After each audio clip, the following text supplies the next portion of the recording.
नमस्कार जय जगन्नाथ आम चैनल को आपण मानकु बहुत बहुत स्वागत। सांग माने आपण माने जानती जे 18 सेप्टेम्बर ठारू आमर पितृपक्ष आरंभ हो सारी जहाँकि 2 अक्टोबर पर्यंत पालन करा जिवो।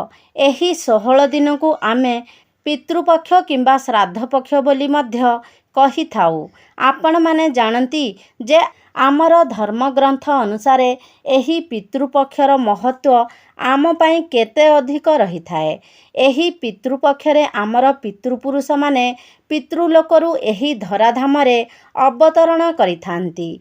आपण माने जानती जे गोटिए व्यक्ति मृत्यु परे जमलोक को गमन करिथाए एवं सही जमलोक को जीवा रास्ताटी अत्यंत कठिन होइथाए। सही कष्ट को कमाइबा पाई आमे प्रतिवर्ष एही पितृपक्षरे पितृलोक मानंकु पिंडदान श्राद्ध एवं तर्पण आदि करि थाउ। एपरी करिबा द्वारा सेमानंकु जमलोक को जीवा बाटरे असुविधा गुड़िक कम हो जाई थाए एवं सेमाने जमलोक को जीवा बाटरे भोकिला रही न थांती। कारण एही समय रे आमे जेउ श्राद्ध तर्पण एवं पिंडदान करिथाउ ताहा सेमानंकु खाद्य स्वरूप प्राप्ति होई थाए। तेणु सांग माने एही 16टी दिन आम पाई अत्यंत गुरुत्वपूर्ण अटे।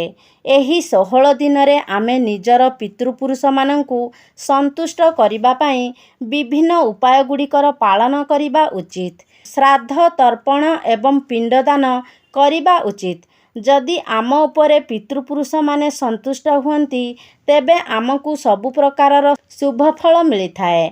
आम परिवार रे धन संपत्ति एवं सुख संपदर वृद्धि होई थाए। मात्र जदि पितृपुरुष आम उपरे असंतुष्ट हुअंती तेबे एहार फल अत्यंत भयानक होई थाए। जेउ गृह उपरे पितृदोष लागि थाए सेही गृह श्मशान सह समान होई जाई थाए।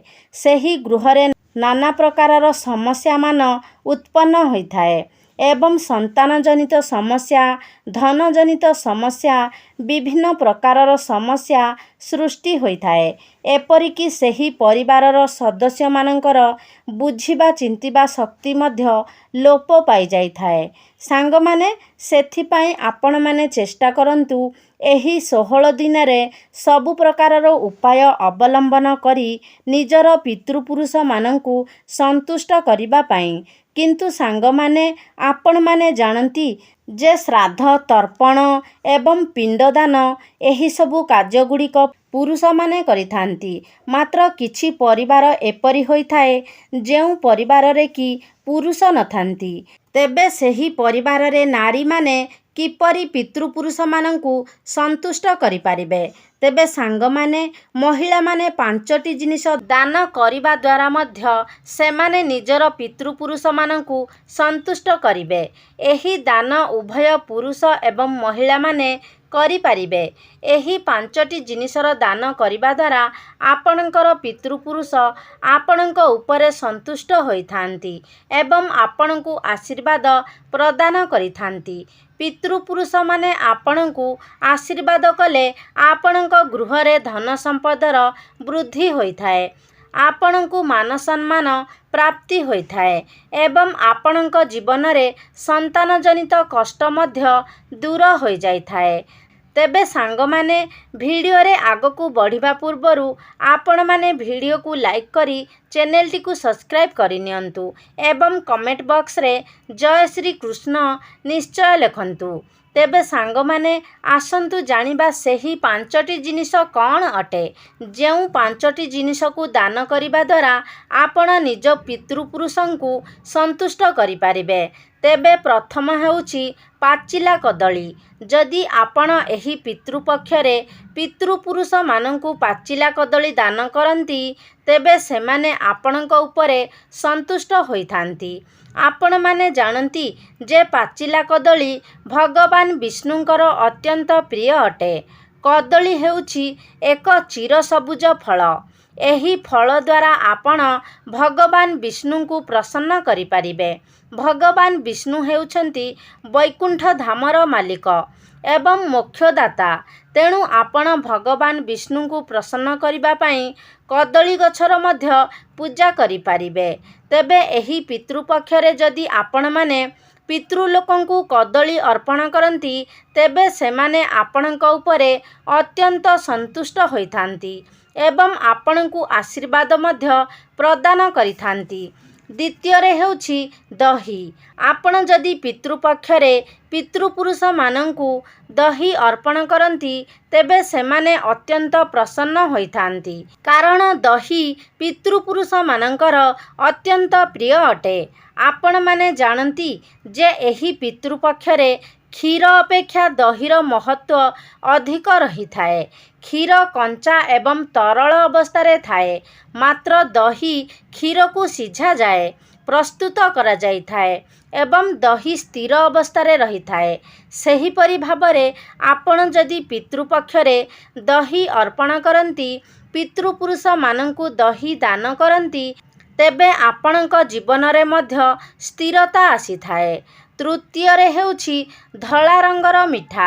ସାଙ୍ଗମାନେ, ପିତୃପୁରୁଷମାନଙ୍କୁ ଧଳା ରଙ୍ଗର ମିଠା ଅର୍ପଣ କରିବା ଅତ୍ୟନ୍ତ ଜରୁରୀ ଅଟେ, କାରଣ ଗରୁଡ଼ ପୁରାଣ ଅନୁସାରେ ଏବଂ ପ୍ରେତ ମଞ୍ଜରୀ ଅନୁସାରେ ଗୋଟିଏ ବ୍ୟକ୍ତି ତା'ର ମୃତ୍ୟୁ ପରେ ପ୍ରେତଲୋକକୁ ଗମନ କରିଥାଏ ଏବଂ ସେହିଠାରେ ସେ ପ୍ରେତ ଭାବରେ ରହିଥାଏ। ସେହି ସ୍ଥାନଟି ଅନ୍ଧକାରରେ ପୂର୍ଣ୍ଣ ଥାଏ। ତେଣୁ ସେହି ପ୍ରେତ ଭାବରେ ରହି ଯେପରି ସେ ନିଜର ପରିବାରର ଲୋକମାନଙ୍କୁ କୌଣସି ପ୍ରକାରର ହଇରାଣ କିମ୍ବା ପ୍ରତାରିତ ନ କରନ୍ତି, ସେଥିପାଇଁ ସେମାନଙ୍କୁ ସନ୍ତୁଷ୍ଟ କରିବା ପାଇଁ ଆପଣ ଧଳା ମିଠାର ଦାନ କରିବା ଉଚିତ। ଧଳା ରଙ୍ଗ ହେଉଛି ସକାରାତ୍ମକର ପ୍ରତୀକ। ତେଣୁ ଆପଣମାନେ ନିଶ୍ଚୟ ଭାବରେ ଏହି ପ୍ରେତ ପକ୍ଷରେ ନିଜର ପିତୃପୁରୁଷମାନଙ୍କୁ ଧଳା ରଙ୍ଗର ମିଠା ଅର୍ପଣ କରନ୍ତୁ। ଚତୁର୍ଥରେ ହେଉଛି ପାନ। ଆପଣମାନେ ଏହି ପିତୃପକ୍ଷରେ ନିଜର ପିତୃପୁରୁଷମାନଙ୍କୁ ପାନ ଅର୍ପଣ କରନ୍ତୁ, କାରଣ ପିତୃପୁରୁଷମାନଙ୍କର ପାନ ଅତ୍ୟନ୍ତ ପ୍ରିୟ ହୋଇଥାଏ। ଆପଣମାନେ ଏହି ପିତୃପକ୍ଷରେ ନିଜର ପିତୃପୁରୁଷମାନଙ୍କୁ ପାନ ଅର୍ପଣ କରିବା ଦ୍ୱାରା ସେମାନେ ଆପଣଙ୍କ ଉପରେ ପ୍ରସନ୍ନ ହୋଇଥାନ୍ତି ଏବଂ ଆପଣଙ୍କୁ ଆଶୀର୍ବାଦ ପ୍ରଦାନ କରିଥାନ୍ତି। ପଞ୍ଚମରେ ହେଉଛି ଦକ୍ଷିଣା। ଆପଣମାନେ ଜାଣନ୍ତି ଯେ ବିନା ଦକ୍ଷିଣାରେ କୌଣସି କାର୍ଯ୍ୟ ପୂର୍ଣ୍ଣତା ଲାଭ କରିନଥାଏ। ସେହି କାର୍ଯ୍ୟରେ କୌଣସି ଶୁଭ ଫଳ ପ୍ରାପ୍ତ ହୋଇନଥାଏ। ସେଥିପାଇଁ ଆପଣ ଦକ୍ଷିଣା ଦାନ କରିବା ଉଚିତ। ଏଠାରେ ଦକ୍ଷିଣାର ଅର୍ଥ ଧନ କିମ୍ବା ଅର୍ଥ ନୁହେଁ। ଏଠାରେ ଦକ୍ଷିଣାର ଅର୍ଥ ହେଉଛି ବାସନ। ଆପଣ ପିତୃପୁରୁଷଙ୍କର ଉଦ୍ଦେଶ୍ୟରେ ବାସନ ଦାନ କରିପାରିବେ। ଆପଣ ପିତୃପୁରୁଷଙ୍କ ଉଦ୍ଦେଶ୍ୟରେ ବାସନ ଦାନ କରିପାରିବେ, ଯେପରିକି ଗିନା, ଥାଳି, ଲୋଟା ଇତ୍ୟାଦି। ଆପଣ ଏହିସବୁ ଜିନିଷ ଦାନ କରିବା ଫଳରେ ଆପଣଙ୍କ ଉପରେ ପିତୃପୁରୁଷମାନେ ଖୁସି ହୋଇଥାନ୍ତି ଏବଂ ଆପଣଙ୍କୁ ପିତୃପୁରୁଷଙ୍କର ଆଶୀର୍ବାଦ ପ୍ରାପ୍ତ ହୋଇଥାଏ। ଏହା ବ୍ୟତୀତ ଆଉ ଗୋଟିଏ ଗୁରୁତ୍ୱପୂର୍ଣ୍ଣ କଥା ହେଉଛି, ଯଦି ଏହି ପିତୃପକ୍ଷରେ ଆପଣଙ୍କ ଦ୍ୱାରକୁ କୌଣସି ପ୍ରକାରର ଜୀବଜନ୍ତୁମାନେ ଆସନ୍ତି, ସେମାନଙ୍କୁ କେବେ ବି ଅନାଦର କରନ୍ତୁ ନାହିଁ, କାରଣ ଜଣାନାହିଁ ପିତୃପକ୍ଷରେ ଆପଣଙ୍କର ପିତୃପୁରୁଷ ଏବଂ ଦେବାଦେବୀମାନେ କେଉଁ ରୂପ ନେଇ ଆପଣଙ୍କ ଗୃହରେ ପଦାର୍ପଣ କରିବେ। ଆପଣଙ୍କ ପିତୃପୁରୁଷମାନେ ଏହି ପିତୃପକ୍ଷରେ କୌଣସି ବି ରୂପ ନେଇ ଆପଣଙ୍କ ଗୃହକୁ ଆପଣଙ୍କୁ ଆଶୀର୍ବାଦ କରିବା ପାଇଁ ଆସିପାରନ୍ତି। ସେଥିପାଇଁ ଏହି ସମୟରେ ଆପଣଙ୍କ ଗୃହକୁ କୌଣସି ପ୍ରକାରର ବି ଜୀବଜନ୍ତୁ ଆସୁଛନ୍ତି, ସେମାନଙ୍କୁ ଆଦର କରି କିଛି ନା କିଛି ଭୋଜନ ନିଶ୍ଚୟ ଅର୍ପଣ କରନ୍ତୁ। ବିଶେଷ କରି ତିନୋଟି ପ୍ରାଣୀମାନଙ୍କୁ କେବେ ବି ଅନାଦର କରନ୍ତୁ ନାହିଁ। ତେବେ ପ୍ରଥମେ ହେଉଛି କାଉ। ଯଦି ଏହି ପିତୃପକ୍ଷରେ ଆପଣଙ୍କ ଗୃହକୁ ପ୍ରତିଦିନ କାଉମାନେ ଆସନ୍ତି, ତେବେ ଏହା ଅତ୍ୟନ୍ତ ଶୁଭ ସଂକେତ ହୋଇଥାଏ। ଆପଣମାନେ ସେହି କାଉମାନଙ୍କୁ ଭୋଜନ ଏବଂ ଜଳ ଅର୍ପଣ କରିବା ଉଚିତ। ଯଦି କାଉମାନେ ଆପଣଙ୍କ ଦ୍ୱାରା ଦିଆଯାଇଥିବା ଭୋଜନ ଏବଂ ଜଳକୁ ଖୁସି ହେଇ ଗ୍ରହଣ କରନ୍ତି, ବିଶେଷ କରି ଆପଣ ଯେଉଁଦିନ ଶ୍ରାଦ୍ଧ ତର୍ପଣ କରିଥାନ୍ତି, ଯଦି ସେହିଦିନ ଆପଣଙ୍କ ଦ୍ୱାରା ଦିଆଯାଇଥିବା ଭୋଜନ ଏବଂ ଜଳକୁ କାଉମାନେ ପ୍ରସନ୍ନ ହୋଇ ଗ୍ରହଣ କରିଥାନ୍ତି, ତେବେ ଏହା ଅତ୍ୟନ୍ତ ଶୁଭ ସଂକେତ ହୋଇଥାଏ। ଏହାର ଅର୍ଥ ଆପଣଙ୍କର ପିତୃପୁରୁଷମାନେ ଆପଣଙ୍କ ଉପରେ ଅତ୍ୟନ୍ତ ସନ୍ତୁଷ୍ଟ ଅଛନ୍ତି ଏବଂ ଆପଣଙ୍କୁ ଆଶୀର୍ବାଦ ପ୍ରଦାନ କରୁଛନ୍ତି। ଦ୍ୱିତୀୟ ପ୍ରାଣୀ ହେଉଛି କୁକୁର। ଯଦି ଏହି ପିତୃପକ୍ଷରେ ଆପଣଙ୍କ ଗୃହକୁ କଳା ରଙ୍ଗର କୁକୁର ଆସେ, ତେବେ ଏହା ଅତ୍ୟନ୍ତ ଶୁଭ ସଂକେତ ହୋଇଥାଏ, କାରଣ କଳା ରଙ୍ଗ ହେଉଛି ପିତୃପୁରୁଷମାନଙ୍କର ସ୍ୱରୂପ। କଳା କୁକୁର ହୁଅନ୍ତୁ ଅଥବା କଳା କାଉ ହୁଅନ୍ତୁ, ଯଦି ଏହି ସମୟରେ ଆପଣଙ୍କ ଗୃହକୁ କଳା ରଙ୍ଗର କୁକୁର ଆସନ୍ତି, ତେବେ ତାଙ୍କୁ ବିଶେଷ ରୂପରେ ଆପଣ ଗୁଡ଼ ଏବଂ ରୁଟି ଖାଇବାକୁ ଦିଅନ୍ତୁ। ଏପରି କରିବା ଦ୍ୱାରା ଆପଣଙ୍କୁ ଏହାର ଶୁଭଫଳ ପ୍ରାପ୍ତ ହୋଇଥାଏ। ଆପଣଙ୍କର ପିତୃପୁରୁଷମାନେ ଆପଣଙ୍କ ଉପରେ ପ୍ରସନ୍ନ ହୋଇ ଆପଣଙ୍କୁ ଆଶୀର୍ବାଦ ପ୍ରଦାନ କରିଥାନ୍ତି। ତୃତୀୟରେ, ସବୁଠାରୁ ମହତ୍ତ୍ୱପୂର୍ଣ୍ଣ ଜୀବ ହେଉଛି ଗୋମାତା। ଯଦି ଏହି ପିତୃପକ୍ଷରେ ଆପଣଙ୍କ ଦ୍ୱାର ସମ୍ମୁଖକୁ ଗୋମାତା ଆସନ୍ତି, ତେବେ ଆପଣ ଅତ୍ୟନ୍ତ ଭାଗ୍ୟଶାଳୀ ଅଟନ୍ତି, କାରଣ ଆପଣମାନେ ଜାଣନ୍ତି ଯେ ଯେଉଁ ପିତୃପୁରୁଷମାନେ ଅତ୍ୟନ୍ତ ପୁଣ୍ୟକର୍ମ କରିଥାନ୍ତି, ସେହି ପିତୃପୁରୁଷମାନେ ଗୋମାତାଙ୍କର ରୂପ ନେଇ ଆପଣଙ୍କ ଗୃହକୁ ଆସିଥାନ୍ତି। ତେବେ ଯଦି ଏହି ସମୟରେ ଆପଣଙ୍କ ଗୃହକୁ ଗୋମାତା ଆସୁଛନ୍ତି, ତେବେ ଆପଣମାନେ ବିଶେଷ ରୂପରେ ଗୋମାତାଙ୍କୁ ମିଠା ରୁଟି ଖାଇବାକୁ ଦିଅନ୍ତୁ ଏବଂ ଆପଣଙ୍କ ମନରେ ଯଦି କୌଣସି ମନସ୍କାମନା ରହିଛି, ତେବେ ସେହି ମନସ୍କାମନାକୁ ଆପଣ ଗୋମାତାଙ୍କ ନିକଟରେ ପ୍ରକାଶ କରନ୍ତୁ। ଦେଖିବେ ଆଶ୍ଚର୍ଯ୍ୟଜନକ ଭାବରେ ଆପଣଙ୍କର ସେହି ଇଚ୍ଛାଟି ପୂରଣ ହେବ। ତେଣୁ ସାଙ୍ଗମାନେ, ଏହି ସମୟରେ ଯଦି ଏହି ଜୀବମାନେ ଆପଣଙ୍କ ଗୃହକୁ ଆସୁଛନ୍ତି, ସେମାନଙ୍କର ଆଦର କରି ସେମାନଙ୍କୁ ଆପଣ ଭୋଜନ ପ୍ରଦାନ କରନ୍ତୁ।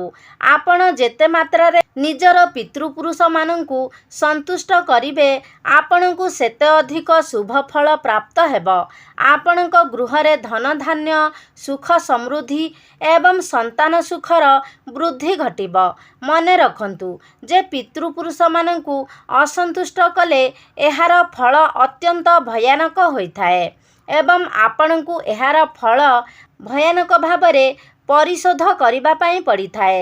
ସେଥିପାଇଁ ସାଙ୍ଗମାନେ, ଆପଣମାନେ ଚେଷ୍ଟା କରନ୍ତୁ ଏହି ପିତୃପକ୍ଷରେ ନିଜର ପିତୃପୁରୁଷମାନଙ୍କୁ ସନ୍ତୁଷ୍ଟ କରିବା ପାଇଁ। ଏହି ପିତୃପକ୍ଷରେ ଦାନ, ଧର୍ମ, ଶ୍ରାଦ୍ଧ, ପିଣ୍ଡଦାନ, ତର୍ପଣ ଇତ୍ୟାଦି କରି ନିଜର ପିତୃପୁରୁଷମାନଙ୍କୁ ସନ୍ତୁଷ୍ଟ କରିବା ଉଚିତ। ତ ସାଙ୍ଗମାନେ, ଆଶା କରୁଛି ଆଜିର ଏହି ଭିଡ଼ିଓଟି ଆପଣମାନଙ୍କୁ ନିଶ୍ଚିତ ଭାବରେ ଭଲ ଲାଗିଥିବ। ଯଦି ଭଲ ଲାଗିଛି ତାହେଲେ ଲାଇକ୍ କରନ୍ତୁ, ସେୟାର କରନ୍ତୁ। ଆମ ଚ୍ୟାନେଲକୁ ଯଦି ସବସ୍କ୍ରାଇବ୍ କରିନାହାନ୍ତି ତାହେଲେ ସବସ୍କ୍ରାଇବ୍ କରିଦିଅନ୍ତୁ। ସର୍ବେ ଭବନ୍ତୁ ସୁଖିନଃ। ଧନ୍ୟବାଦ।